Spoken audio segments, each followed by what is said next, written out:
और जिस केस में अगर वो मुलविस भी होते तो उसमें भी उन पर फांसी नहीं लगती थी।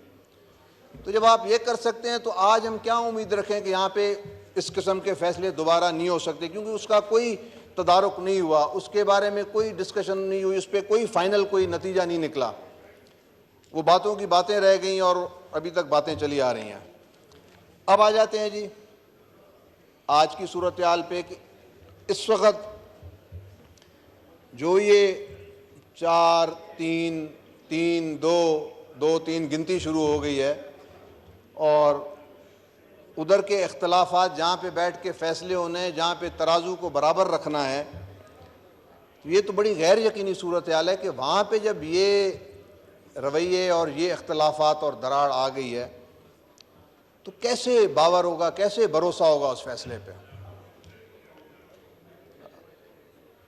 पिछले 4 साल की मैं आपको एक मिसाल देता हूँ कि ये चोरों को पकड़ने का सिलसिला हुआ है इस मुल्क में जी। चोर पकड़ना है, मियाँ साहब हैं, आसिफ जरदारी साहब हैं, सबको वो जिन्होंने पकड़ना था या जिन्होंने काम करना था उन्होंने छोड़ दिया। अगर ये हाउस बैठ के इस काम को शुरू करे, SHO बन गया था ये हाउस, और यहाँ से फैसले जाते तो वो जिसको जेल में डाला गया, जिसको सजा दी, वो तस्लीम ही नहीं करेगा उसका दिल। तो मुझे, मेरे साथ तो पॉलिटिकल विक्टिमाइजेशन हुई है, मेरे से तो बदला लिया जा रहा है। वो कभी भी तस्लीम नहीं करेगा उस सज़ा को या उस जेल में जाने को। वो कहेगा कि ये तो ज़ातियात पे हो रहा है। तो ये हमारे रवैये शुरू से रहे हैं और इस वक्त ये जो हुकूमत की तब्दीली हुई पिछले 4 साल, जिस तजुर्बे के तहत खान साहब की हुकूमत लाई गई, और जो 4 साल जो हम साथी उनके साथ थे, कुछ 2 वाक़े मैं 3 बताता हूँ। एक दिन ऐसे हुआ कि जी हमें बजट का साल था, 20 गालिबन 20 था मेरे ख्याल, 19 या 20। तो हमें इत्तला मिली प्राइम मिनिस्टर साहब से कि जी आपने खाने पे भी आने और मीटिंग भी है, खाना भी है, और दूसरे दिन बजट था। तो हम 2 दिन पहले कहीं और कमिट कर बैठे थे, बाप पार्टी और कुछ हमारे MQM के साथी भी थे, बाकी साथी भी थे, दावतनामा चौधरी शुजात साहब के पास गए। हम प्राइम मिनिस्टर साहब को, इमरान खान प्राइम मिनिस्टर से मिलने गए तो उन्होंने कहा इसके बाद खाना खाना। तो हमने कहा जी खाना हमारा कहीं और है, मीटिंग हम आपके साथ करते हैं, खाना। तो उन पर उनको एतराज़ लगा।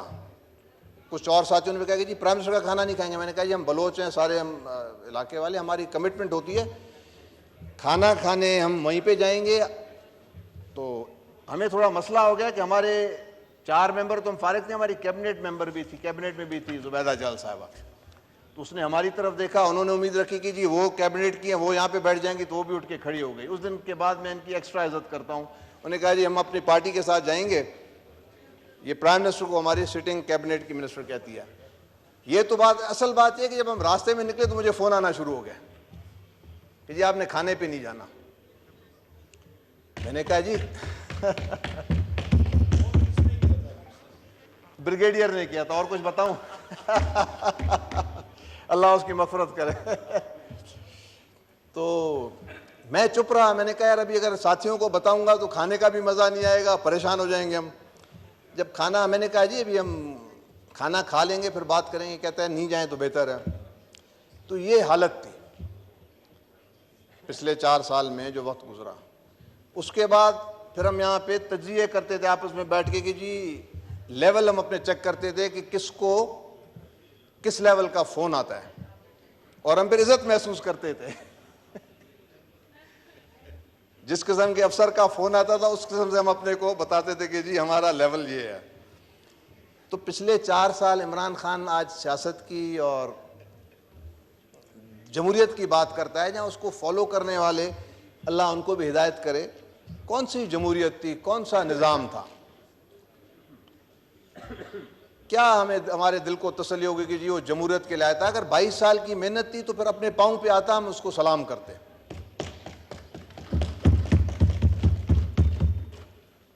आज उसको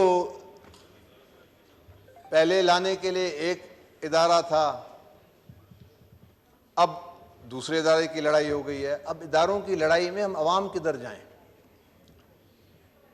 इस पाकिस्तान को इसलिए कायद-ए-आज़म ने बनाया था कि ये सारे मिलके खिदमत करेंगे।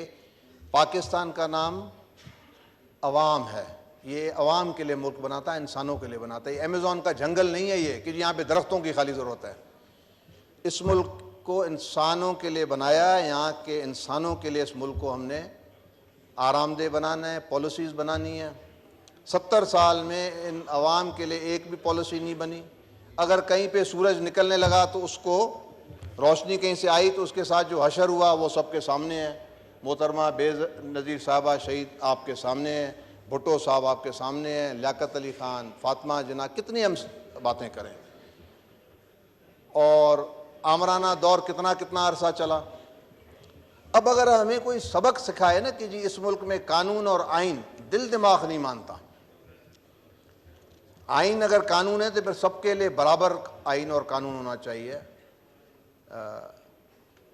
इस वक्त एकदम मोहब्बत हो गई आइन और कानून के साथ।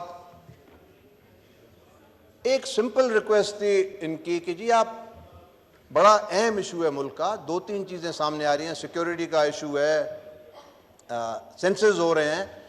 पहली दफ़ा तारीख में एक नए किस्म का इलेक्शन होगा कि एक अंडर अगर 2 गवर्नमेंट्स आ जाती हैं, उनके गवर्नमेंट्स के नीचे इलेक्शन, ये कैसे होंगे? तो इस पर अगर फैसला ही देना था, अगर फुल कोर्ट दे देता तो ज़्यादा बेहतर था।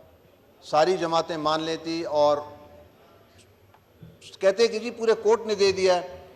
अब इस किस्म का जो फैसला है ये तो पूरा एक मुल्क में जो कैफियत पैदा कर ली है, क्योंकि इस हुकूमत जो मौजूदा हुकूमत है इसको तो ऐसे टाइम पे हुकूमत मिली और दी गई कि तबाही थी। क्योंकि इमरान खान का जो उस वक्त ग्राफ था या जो सिचुएशन थी वो खुद उनके मुंह से निकल जाता था, वो तबाही इनके गले में डाली। और अब हमारे साथ फिर ये भी हो रहा है कि आपको पॉलिटिकल सुसाइड भी कराया गया और आप आज एक नॉर्मल आम सी बात मांग रहे हैं जो हक है इसका इतनी बड़ी जमातों का कि जी फुल कोर्ट को बिठा दें। वो इतने 3 दिमागों से अगर 8, 10, 12 दिमाग बैठेंगे, उनके फैसले के आने से तकरीबन एक तसल्ली हो जाएगी कि जी सबका फैसला है। तो इस वक्त जिस तरफ हम मुल्क को धकेल रहे हैं, इदारों का तसादुम, जहाँ इस वक्त ये टक्कर अगर आगे बढ़ जाए, खुदा न खास्ता फाइनेंशियल इशू बन जाए, सिक्योरिटी मुहैया ना हो, तो इलेक्शन कैसे होंगे? ये एक नई टक्कर शुरू हो जाएगी। जी जनाब। तो मगसी साहब, ये कुछ अर्ज़ मैंने आपके सामने करना था। जो ज़्यादतियाँ हुई हैं इस मुल्क में, हम जो छोटे सूबों वाले हैं, कल भी हमारे भाई ने बताया कि जी पंजाब के मामले में हर हमेशा एक फ़र्क रवैया रहा है, बाकी सूबों के मामले में फ़र्क रवैया रहा है। बेनज़ीर साहबा का इतना बड़ा हादसा हुआ तो ये इलेक्शन पीछे हो गए थे ना, कोई क़यामत तो नहीं आई थी। नवे रोज़ का टारगेट तो वैसे ही वो गुजर गया है। अब इस पे जिद करना, नवे रोज़ की रट, तो मुझे तो समझ नहीं आती कि ये तो इस लेवल पे ऐसे लग रहा है कि बाकायदा पार्टी बन गई है। अब जब इदारे भी पार्टी बन जाएं तो फिर जहाँ नया एक आइन का कानून पास कर देते हैं, इदारों को बांट देते हैं, उनको भी एक पार्टी टिकट दे देते हैं और नाम दे देते हैं कि कौन किसकी पार्टी, कौन किसकी पार्टी है। ये तो उस तरफ हम जा रहे हैं। तो हमें इससे अभी निकलना पड़ेगा।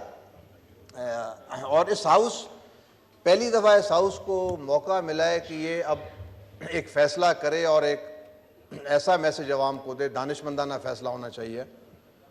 ये आजमाइश में है, इनके ऊपर अभी एक इनकी दानिश और इनकी वो टेस्ट में आ गई है और डट भी जाना चाहिए, घबराना भी नहीं चाहिए। हाँ, घबराने से काम कभी भी नहीं होगा, क्योंकि इमरान खान भी यही सबक देता है कि घबराना नहीं है। वही जब सबक दे रहा है तो फिर हम क्यों घबराएं? कुछ बजाओ बजाओ यार, कुछ ताली तो बजाओ।